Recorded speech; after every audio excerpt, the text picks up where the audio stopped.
Dia peduli padaku, jawab Indah. Cowok miskin tidak berguna. Indah muntap. Tidak rela Bayu dihina seperti itu. Kamu tinggal memberitahu pihak bank dan yang lainnya kalau nomor HP berubah, kata Astuti santai. Mengambil ponsel Indah jam 3 pagi. Dia tahu Bayu akan datang ke Jakarta setelah membaca beberapa pesan. Indah ceroboh tidak mengunci ponselnya dengan menggunakan sandi yang rumit. Ma, tolong kembalikan HP-ku. Aku mohon. Astuti beranjak dari kursi. Dengan santainya berlalu dari ruangan itu. Ma, Indah merasa percuma memohon. Akan mencari kesempatan lain. Bisa mencari tahu keberadaan Bayu melalui media sosial. Tenang. Tenang. Indah menarik napas dalam-dalam. Kedua kakinya mengayun keluar rumah. Menunggu kedatangan Bayu. Semoga mamanya tidak macam-macam. Harusnya aku juga memberitahu sosmed dan alamat apartemen. Indah bicara sendiri. Bayu menerima pesan dari Indah ketika berada di dalam taksi. Indah menyampaikan tidak perlu datang ke rumah. Indah berubah pikiran. Indah, aku tidak membutuhkanmu, Om Bayu. Pergi jauh dari hidupku. Bayu mencoba menelepon, tidak aktif. Perasaannya mengatakan itu bukan Indah, walaupun menggunakan nomor ponsel Indah. Perasaannya makin tidak enak. Bayu menanyakan pada sopir apakah masih lama sampai tujuan. 30 menit, Bang. Bayu menarik napas dalam-dalam. Resah gelisah melanda. Indah pernah cerita, kalau ibu kandungnya sangat keras. Mobil taksi akhirnya sampai di depan rumah yang besar bercat putih, yang dikelilingi pagar besi. Bayu berdiri di depan pintu pagar. Jari telunjuknya menekan bel. Seorang penjaga tergopoh-gopoh dari arah halaman samping rumah. Mau bertemu siapa? Indah. Oh, non Indah ke luar negeri. Kalau nggak salah ke Australia. Atau Austria ya. Lupa. Bohong. Bayu tahu si penjaga berbohong. Papamu ingin bertemu. Ayo, berangkat. Ajak Astuti. Indah bergeming. Kedua matanya mengawasi pintu pagar. Bayu mengatakan jadwal keberangkatan jam 7 pagi. Sekarang hampir pukul 8. Astuti mendekati Indah. Mengatakan supaya cepat ganti pakaian. Indah menolak, menyuruh Astuti berangkat terlebih dahulu. Bisa jadi, papamu sadar hanya ingin berpamitan. Kamu ingin melewatkan hal itu. Astuti mulai mendramatisir keadaan. Jika Indah bertemu Bayu, maka rencananya akan gagal. Indah. Mama berangkat duluan.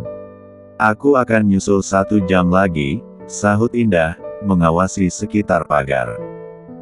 Indah, nih Feby menelpon. Katanya papa ingin segera bertemu. Astuti mengangsurkan ponselnya. Indah mendengkus marah. Ingin menangis rasanya, kedua mata berkaca-kaca. Ma, tolong kembalikan HP-ku. Astuti tidak menggubris, meletakkan ponsel di telapak tangan Indah. Tangan Indah gemetar, air mata jatuh di pipi.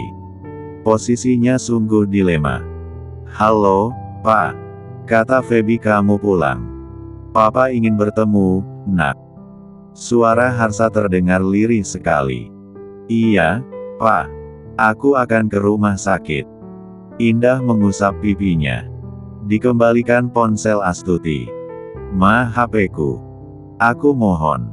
Astuti mengambil ponselnya. Buruan ganti baju.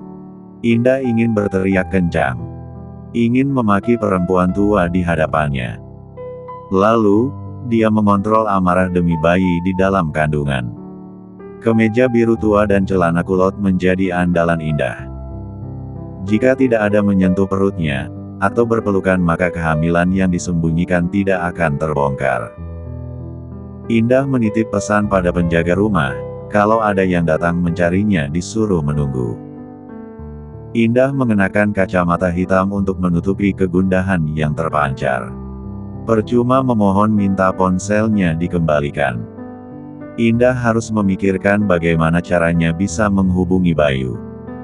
Mobil sedan hitam itu bergerak melewati pintu pagar yang terbuka otomatis. Indah sempat menoleh ke belakang, sangat berharap melihat Bayu. Indah membuang napas panjang, melihat lagi ke arah depan. Mobil yang ditumpanginya berpapasan dengan taksi biru. Perasaan Indah bergelut dalam ketidakberdayaan. Andaikan tidak buru-buru pulang sendirian. Indah memejamkan matanya, tidak perlu menyesali yang telah terjadi. Indah yakin akan ada jalan keluarnya. Sesampainya di rumah sakit, Indah bertemu Harsa. Memeluk papanya yang terbaring di ranjang. Indah di rumah sakit sampai siang hari karena permintaan Harsa. Indah juga sempat bertemu dengan keluarga yang lain. "Pak, aku pulang dulu. Capek." "Maaf," bisik Indah di telinga Harsa. Harsa mengangguk pelan, lupa kalau Indah berbadan dua. Astuti ikut pulang. Tidak peduli Harsa sendirian. Toh ada perawat. Dia ingin menyelesaikan masalah Indah dulu. "Ma, Papa sendirian." "Kok tega banget?" protes Indah. "Nggak apa-apa. Mama udah bilang ke perawat. Mama mau ambil pakaian." "Lupa tadi nggak dibawa sekalian," jawab Astuti. "Nanti ada Om Vincent yang nemanin Papa." Vincent adalah adik sepupu Astuti, yang masih membujang di usia pertengahan 40-an. Mobil yang dikemudikan sopir mulai melaju. Indah ingin segera sampai di rumah. Akan tetapi, ketika sampai di rumah, si penjaga mengatakan tidak ada yang datang. Indah tidak percaya. Indah yang mengantuk berat menahan diri supaya tidak terlelap. Menggeret kursi sampai depan jendela ruangan keluarga yang tepat menghadap pintu pagar rumah. Segelas jus stroberi menemani penantiannya. Indah menaruh gelas yang kosong di lantai. Duduk bersandar dengan kedua kaki diluruskan. Tanpa sadar, Indah mulai tertidur. Kepalanya oleng ke kanan. Lalu dia tergagap, matanya melebar. Ditepuk-tepuknya kedua pipi, supaya tidak jatuh dalam mimpi. Bayu duduk di bawah pohon di seberang jalan rumah Indah. Bertekad akan menunggu sampai bertemu Indah. Diteguknya air mineral yang membasahi kerongkongan. Ditutupnya botol air mineral yang isinya sisa sedikit. Hingga siang tidak ada tanda-tanda kehadiran Indah. Bayu masih semangat. Manahan lapar tidak masalah bagi Bayu. Juga ditatap aneh oleh beberapa orang yang melintas. Bayu berdiri, meregangkan otot tubuhnya yang terasa pegal. Penjaga rumah Indah beberapa terlihat mengintip dari balik dinding pos jaga. Dari kejauhan tampak seorang pemuda dikejar dua orang. Pemuda itu tampak ketakutan dan minta perlindungan Bayu. "Mereka mau ngeroyok saya, Bang." Dua lelaki lain berhenti tidak jauh dari posisi Bayu. Salah satunya mengatakan hanya ingin menagih hutang. "Hutangmu berapa?" tanya Bayu. 300.000. Si pemuda menjawab. Bayu mengambil dompet dari dalam tas ranselnya. Sial, dia lengah dan masuk dalam jebakan. Tas ranselnya disambar lelaki bertato ular, yang langsung lari. "Hei!" Bayu mengejar lelaki bertato itu. Bayu merasa sedikit janggal. Di area perumahan, preman bebas berkeliaran. Lelaki yang mengambil tas Bayu berlari ke daerah padat penduduk. Bayu berhenti karena kehilangan jejak. Berdiri di tengah-tengah gang. Mengedarkan pandangannya. "Itu, Bang. Ke arah sana. Dia sering jambret. Kerjaannya memang gitu," tunjuk seorang remaja. "Kalau abang berani, markasnya di belakang toko bangunan. Cat oranye temboknya. Makasih. Bisa kasih petunjuk yang jelas?" "Lurus aja. Belok kiri. Nanti belok kiri lagi di dekat warung kelontong Madura. Bayu berlari lagi. Walaupun kurang paham dengan penjelasan tadi, setidaknya dia tahu warna tembok dan posisi bangunan. Tanpa kendala berarti dan menyempatkan bertanya kepada penduduk asli, Bayu menemukan rumah bercat oranye tua. Rumah itu berupa bangunan kosong yang terbengkalai. Sisa-sisa botol minuman berserak di lantai teras. Pintu utama terbuka lebar sehingga Bayu melihat tas ranselnya teronggok di dalam ruangan. Bayu hati-hati melangkah masuk, tidak ada siapapun. Tubuh Bayu membungkuk. Diambilnya tas ransel. Satu pukulan keras menghantam sekitar tengkuk Bayu, hingga membuatnya jatuh tersungkur dan pingsan. Si lelaki bertato tersenyum puas seraya membuang balok kayu. Memotret tubuh Bayu yang tergeletak di lantai kotor. Kemudian meninggalkan Bayu yang tidak berdaya. Bayu tersadar beberapa menit kemudian. Meringis kesakitan, tangan kanannya mengusap leher belakang. Perlahan-lahan duduk bersandar di dinding. Kepalanya terasa pening dan nyeri di bagian leher. Tidak ada barang yang hilang. Isi dompet masih utuh. Sebenarnya si preman mau apa? Uang tunai 1 juta tidak diambil. Bayu berdiri. Mengumpat kasar karena pintu dikunci. Bayu ke ruangan lain, mencari jalan keluar. Semua jendela berteralis besi. Kaki kanan Bayu menendang pintu. Merasa tolol karena tidak punya tenaga. Bayu mengelilingi rumah, akhirnya melihat ventilasi di kamar mandi Yabek terbuat dari kaca. Bayu memecahkan kaca menggunakan balok kayu.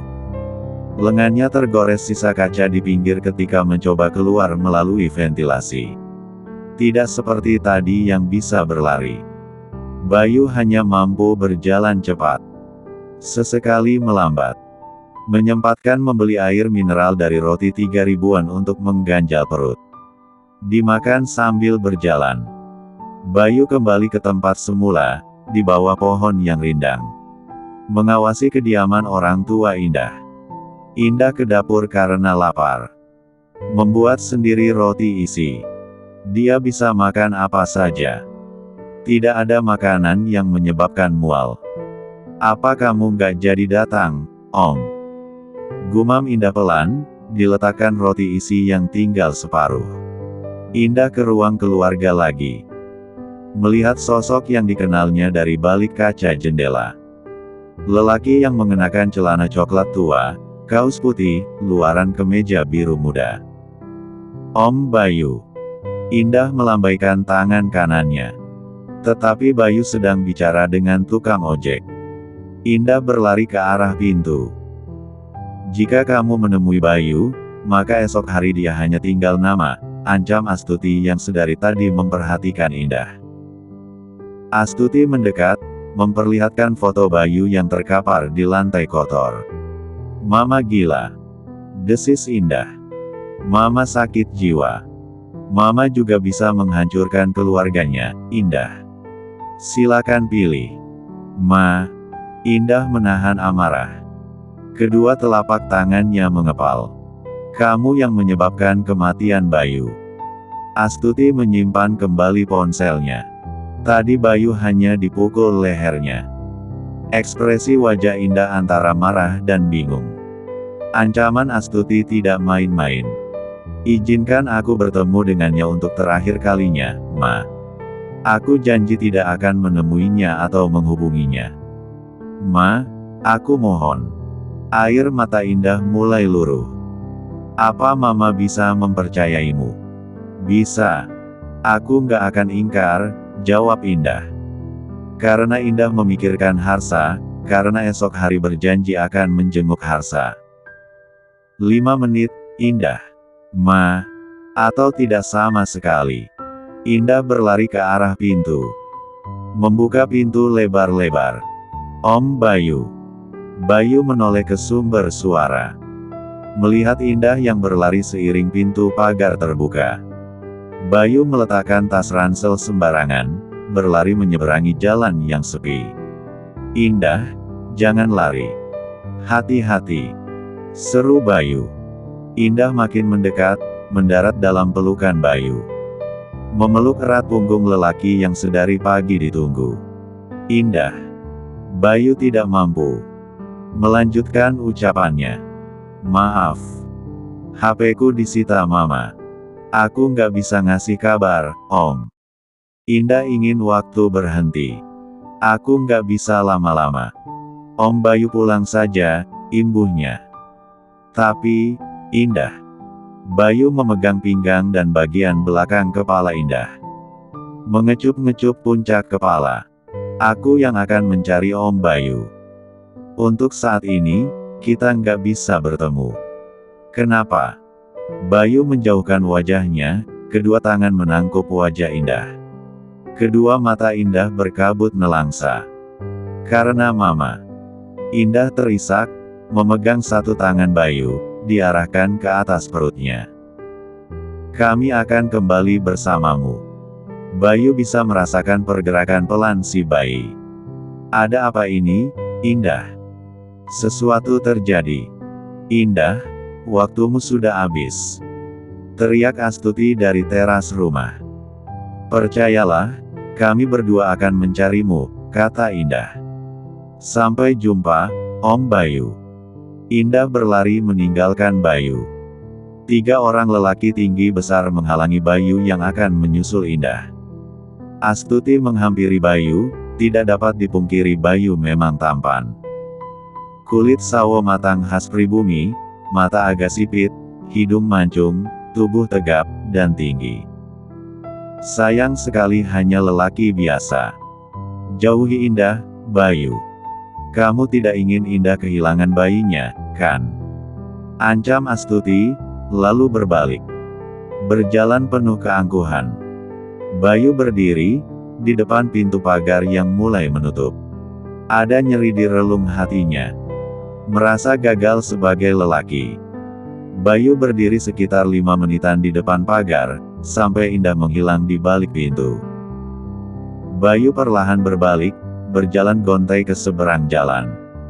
Meraih tas ransel yang tergeletak di trotoar. Bayu berpikiran akan tinggal di Jakarta, supaya bisa memantau Indah. Tetapi teringat ancaman Astuti. Lebih baik menyingkir sementara, sampai kondisi berubah. Bayu berharap demikian. Kamu.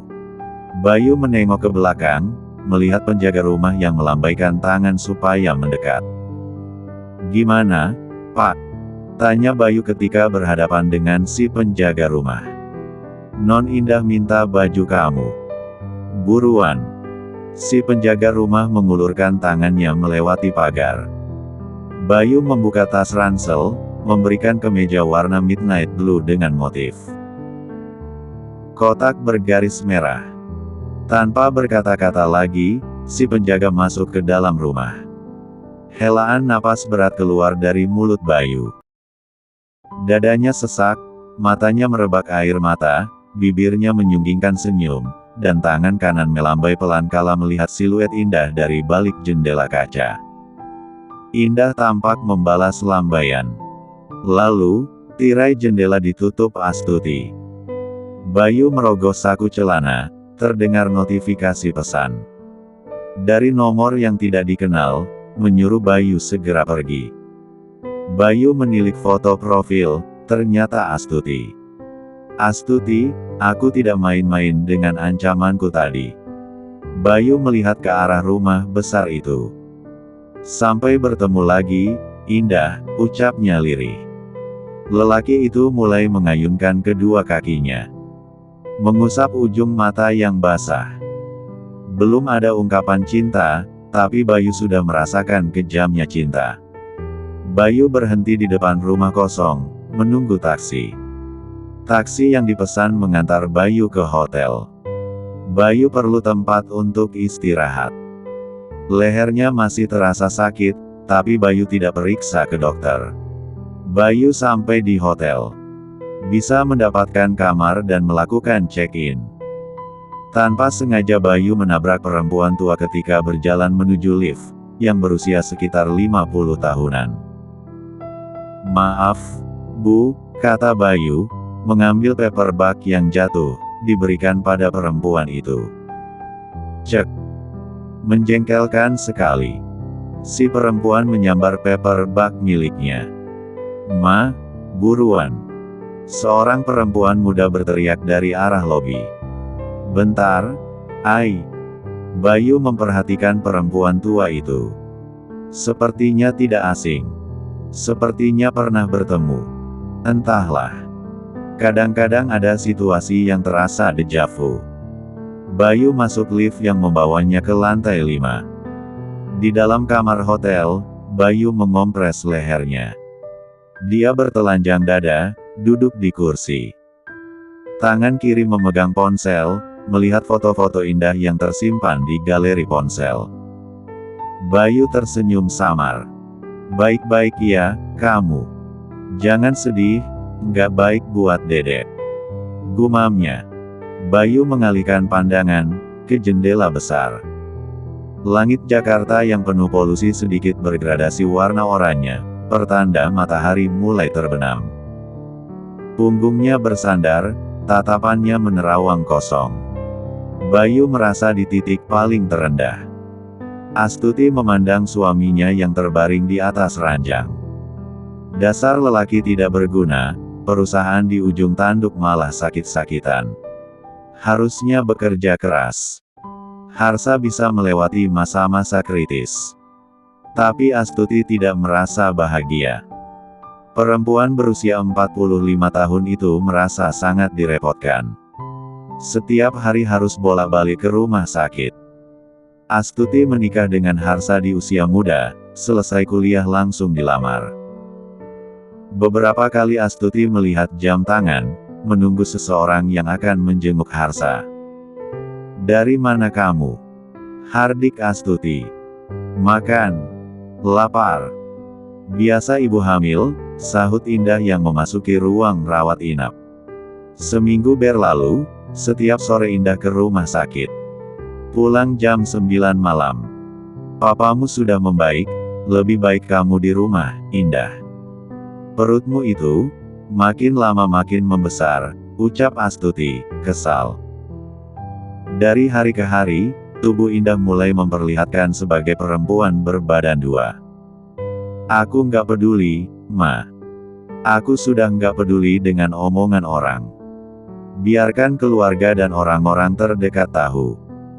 Itu lebih baik, aku merasa lebih lega," timpal Indah, yang berdiri di sisi ranjang. Memperhatikan Harsa yang terlelap. Indah sangat bersyukur, papanya dalam masa pemulihan.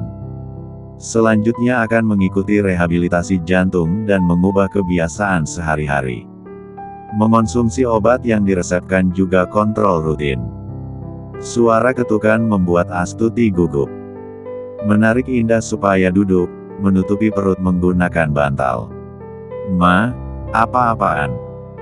Duduk, dan jangan bergerak," perintah Astuti, kemudi bergegas membuka pintu kamar rawat inap. Indah melihat lelaki tampan dengan setelan jas mahal. Indah tahu siapa lelaki itu. "Evander Adiputra." Astuti menyapa ramah Evander. Lagaknya seperti pelayan yang memperlakukan majikan dengan hormat.